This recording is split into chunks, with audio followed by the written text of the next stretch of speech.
Hello guys, welcome back to my channel. It's the Caribbean Bookworm, and in this video I wanted to give you a book review for the book called Memories of a Theoretical Physicist, written by Joe Polchinski.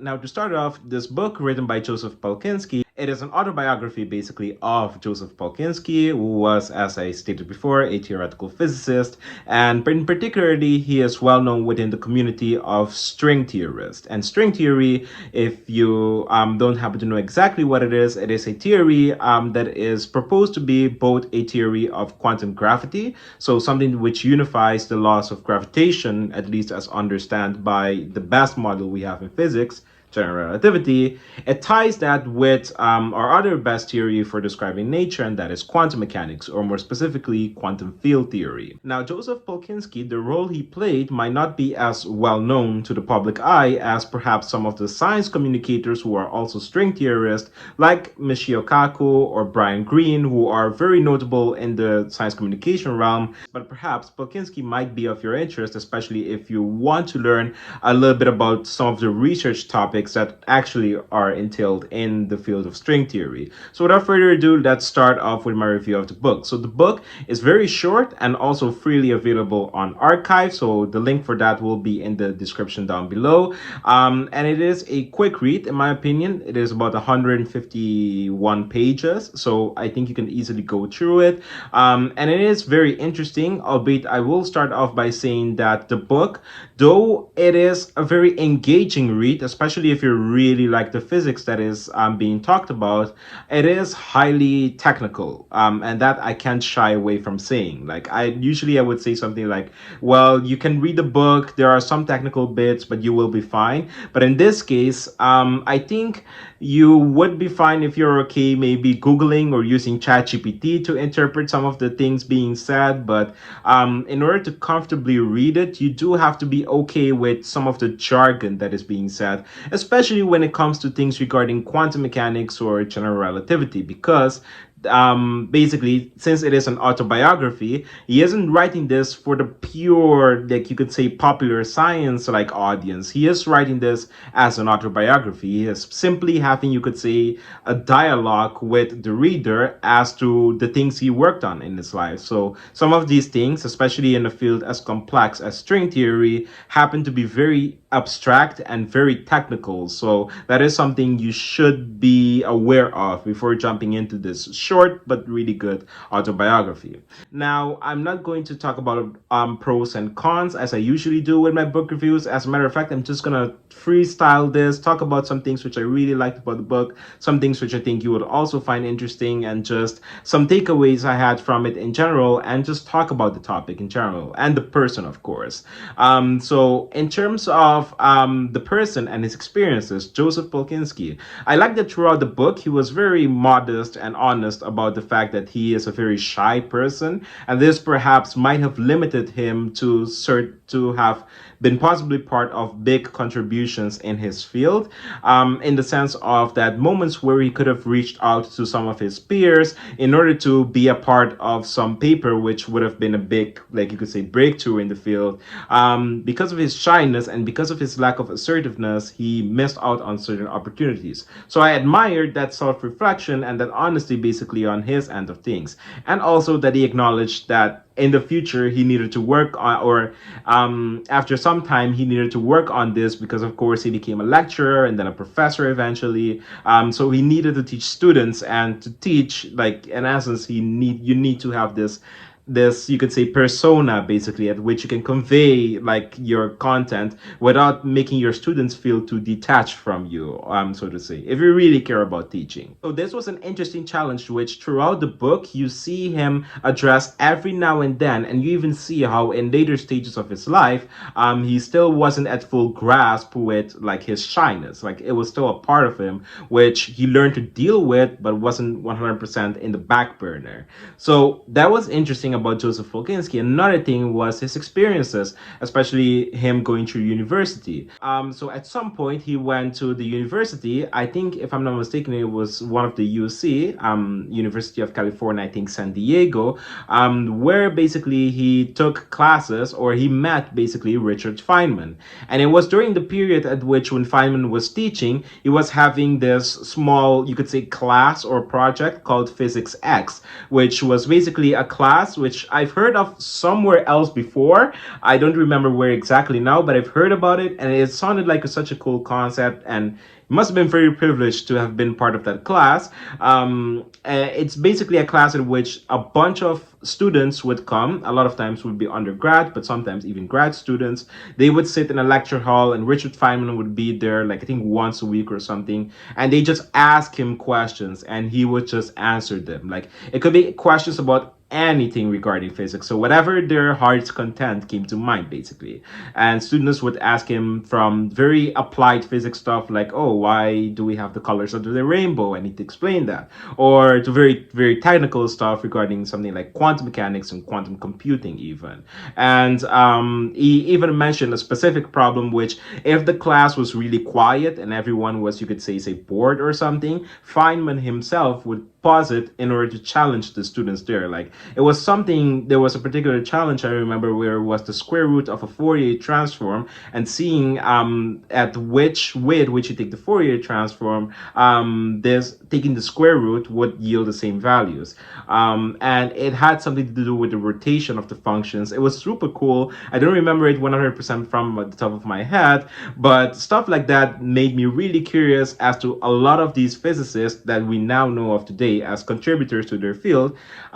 It made me wonder how many interesting experiences like this a lot of these physicists had. So if you read the autobiography, you'd quickly bump into this section as well. But beyond his experiences with Feynman, I also found Polchinski, sorry, I'm having a hard time with that name. I found his experiences with some of his supervisors and collaborators also to be very interesting. For example, I think for his PhD dissertation, or one of his postdocs, he worked with Mandelstam, which again is not a name very known in the popular, like you could say, in everyday life, you could say, for people outside of physics. But for people inside of physics, this name definitely would ring a bell, especially as it has something to do with on-shell and off-shell conditions in quantum field theory and Mandelstam variables, which again are stuff which you hear about in QFT.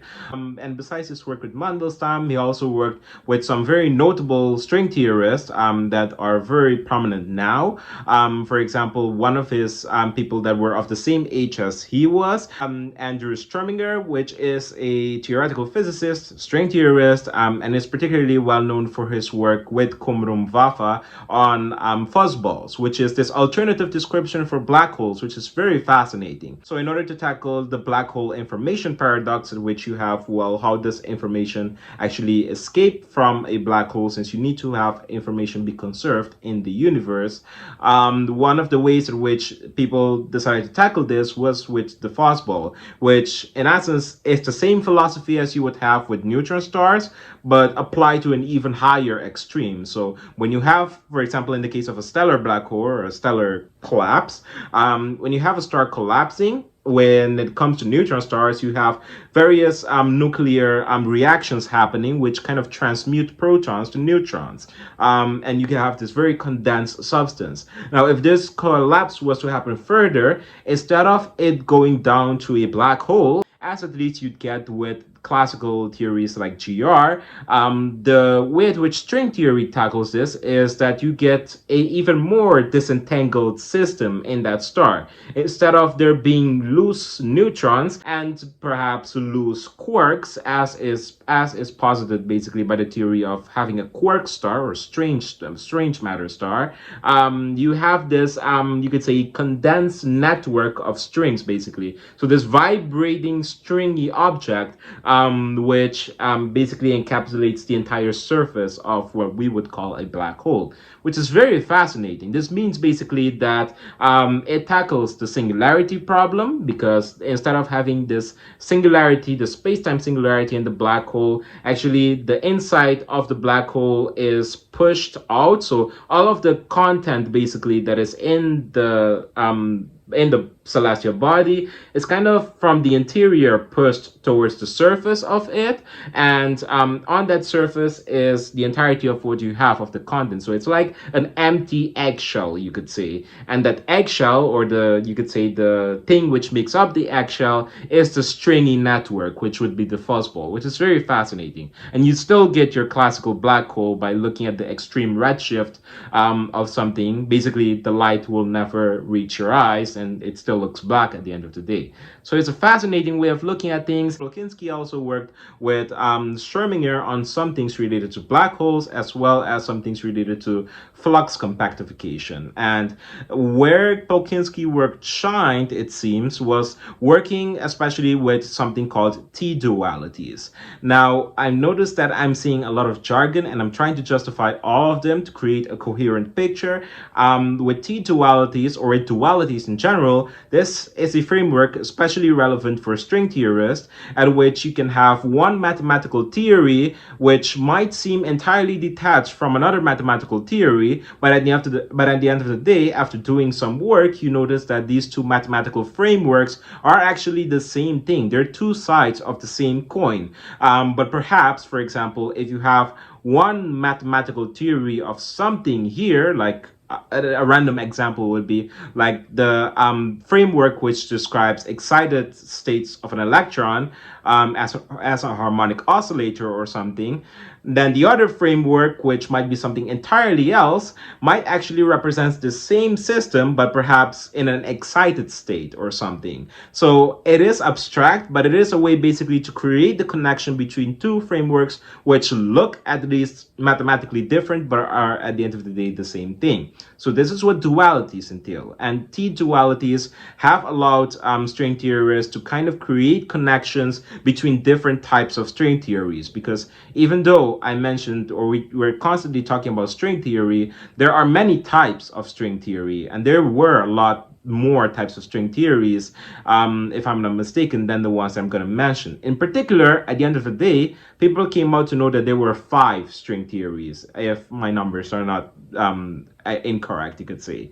And Polchinski's insight and applications of this T-duality allowed there to be a connection between 2 of the string theories, I think 2 of the heterotic string theories. And this implicitly led to the second superstring revolution, which was basically one of the periods at which a lot of progress was being made in string theory. And regardless of how abstract the theory was, there was a lot of funding basically happening in the area, because people felt like it was going somewhere. Now, the second superstring revolution implies that there was a first superstring revolution, and that indeed was the case. There was a first superstring revolution, which kind of also had some very paradigm shifting insights as to string theory. And for more clarity's sake, I think I will leave some sources in the description down below if you want to read a little bit more into this. But the second superstring revolution, one of the main insights from that was the work done by Edward Witten, which is one of the most popular, you could say, like physicist or theoretical physicist in the physics community, because he is one of these people who has done such significant contributions to his particular respected field, that even though he hasn't won a Nobel Prize, he is deemed like as worthy of that title of one of the smartest physicists we have living right now, because he is a very clever guy. And the thing which Edward Witten produced, which caused this second superstring revolution, was instead of just connecting 2 string theories, like the insights of Polchinski implicitly led to, he connected all of the known string theories which were available into true dualities, and posited them to be M theory, basically. So basically, these different string theories are all describing one particular theory of everything, which physicists, of course, don't know what it is. So string theory, basically, in that sense, is an approximation of what would be a theory of everything. But what that approximation is of, so what it actually approximates, Well, no one has a clue, but that is what Witten called M theory, with M being for either magic, membrane, mystery, like it could be many things. So this was one of the very interesting insights which I got from the memoir written by Joseph Polchinski in regards to the superstring revolution and why people got so excited by string theory to begin with, in contrast to a lot of other quantum gravity theories, and also why it is still a very heavily funded area in physics. Like a lot of people wonder, including myself, why is string theory so heavily funded if apparently there are many good videos and books talking already about the problems of string theory, like very hard or if not impossible to empirically test because of the energy skills required, basically lying beyond our current experimental capacity. Like you would need a particle accelerator, if I'm not mistaken, the size of I think the orbit or the distance to Saturn or something like that. So that, or the size of the solar system evil, so something ridiculous, in order to get energy skills which start probing the energies which, or the minimum energies which string theorists predict the compactification of higher dimensions to be in. So basically, in string theory, you have one of the most interesting predictions, basically, of string theory is that there should be more than just the spatial dimensions which we observe. Our universe, as we observe it currently, is consisting out of 3 spatial dimensions and 1 temporal one, so a 3 plus 1 dimensional space-time. But according to string theory, and especially some of the frameworks needed for it, you need at least 10 dimensions of space and 1 of time, so 10 plus 1 or 11 dimensions. And the problem is, of course, we don't see more than just 3 dimensions. And the way in which a lot of string theorists have tackled this problem is through compactification. So if you have your stringy objects, then they're compactified, these higher dimensions are compactified within very small regions which are very hard to access, basically. And it's kind of like a cop-out of saying, well, you can't really measure these things in your accelerators because we need higher and higher energies. And of course, that might not be a very productive way of pursuing things, but that's up for a whole other debate. But the interesting thing about this is that these compactifications have there's very specific method of doing this compactification, and one popular way which physicists geometrically do this is through these Calabi-Yau manifolds. These Calabi-Yau manifolds being these geometrical shapes at which you have dimensions being curled up in the most optimal way for string theory. And Polchinski, of course, was very interested in this, as Polchinski, if you read the book, you'll notice this yourself, but he was basically very interested in some of the very niche areas of string theory and kind of fleshing them out. So whereas some people like to tackle the problem which kind of point towards an inconsistency, for example, like how Einstein noticed that there seemed to be an inconsistency between classical electrodynamics and some of the experiments which came out in his time, like the Michelson-Morley experiment, or some of the people that worked on quantum mechanics also noticed basically inconsistencies with the theory with experiment, or just inconsistency within the mathematical framework or the logical framework of the theory itself, and they decided to let that guide basically their intuition and work. Polchinski was more interested in seeing what was basically already established and kind of fleshing out and formalize basically that which was still needed to be formalized to begin with. And this is why, besides his work, which all of which I've mentioned, like his work with Andrew Sturminger on black holes and fuzzballs, or his some of his works with TDualities, and that's used in connecting the 2 different string theories.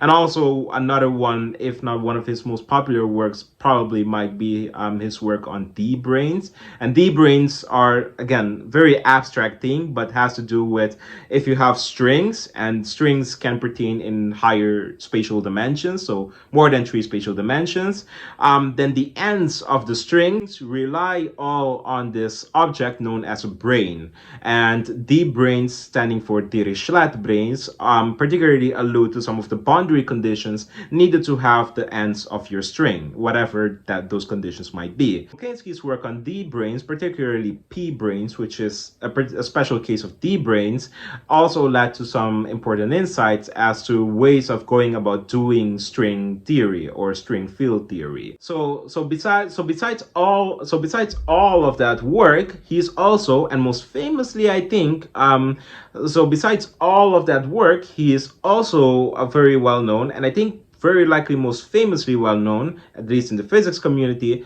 for his textbooks on string theory. He wrote a 2-volume textbook on string theory, so basically 2 books on string theory, and he thought that this would take him just a year, but it ended taking him about 10 years to write this book, understandably so, because it is a very difficult topic and also one that is in development as we speak. So it is very hard to write textbook on something which current research is still being done and the theory is still being worked out, and basically you don't have an idea as to what the underlying thing it's trying to describe is, but you still want to make something that's pedagogical for graduate students and researchers coming into the field. So it is interesting hearing as to how he dedicated a lot of his time in the sacrifice of doing good research, and also sometimes in the sacrifice of spending quality time with his loved ones, in order to have this thing which at the end of the day he was remembered for, and that is his textbooks called String Theory Volume 1, String Theory Volume 2, both by Joseph Polchinski. These are known to be like the definitive books or the go-to authoritative books on string theory if someone really wants to jump into the field. They're very dense, they're very intense. They're like the Stephen Weinberg quantum theory of quantum fields book, or like Sean Carroll's like Spacetime and Geometry for GR. They're like that, but for string theory. So another interesting book recommendation if you're curious and have the level needed to tackle that. So what I wanted to say with this writing of the textbook, which is something which he points to a lot in his memoir, is that kind of really reflects his character as basically his approach of doing physics.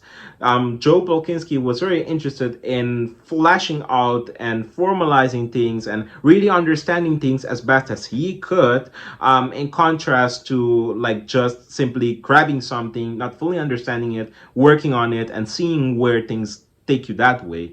And maybe perhaps that mindset didn't benefit him all the time in research, but it did benefit him to have a really firm comprehension of the areas which he was specialized in his respective field. And also got me really thinking about another physicist, one which Polchinski also worked with, and that is Stephen Weinberg.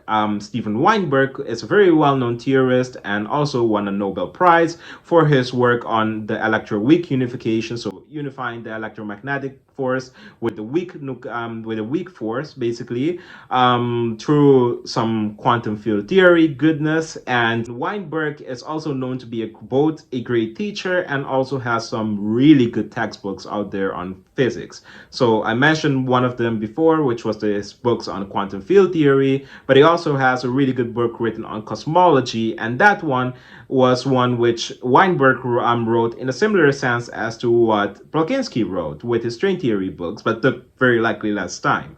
And that is, he wanted to teach himself, or he wanted to keep himself busy to begin with, and he wanted to learn for his own sake what are some of the open-ended problems right now in cosmology.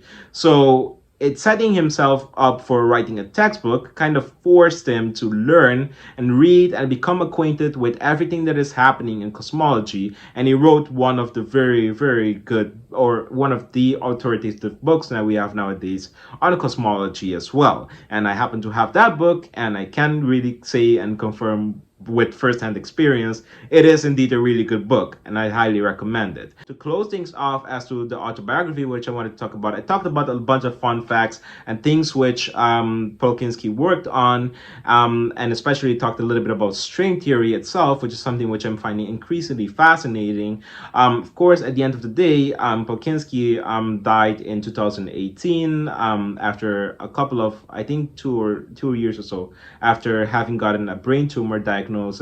So that is very unfortunate, but the message still stands that one thing which Polchinski set himself out to do was to, well, since he was young, as a lot of these people start out, he was interested in some of the bigger mysteries in the universe. And he was particularly interested in things like the Big Bang, and especially, I think, after this popular science book, I think 1, 2, 3 Infinity. I'm just going to put a cover of the book right here, since I don't remember that off the top of my head. But he was interested in solving some of the big problems.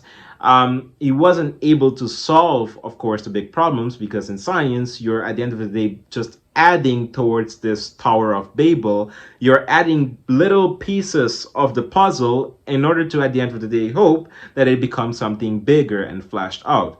But nevertheless, he did contribute significantly to his field, and no matter how bad he might have had, I think, imposter syndrome, which he felt like, oh, he wasn't doing significant amount of work, he still made something which was very valuable. And at the end of the day, his legacy really carries with some of his papers on string theory, but also especially with his textbooks on string theory. That is a textbook which, well, it's still being read widely up till this day.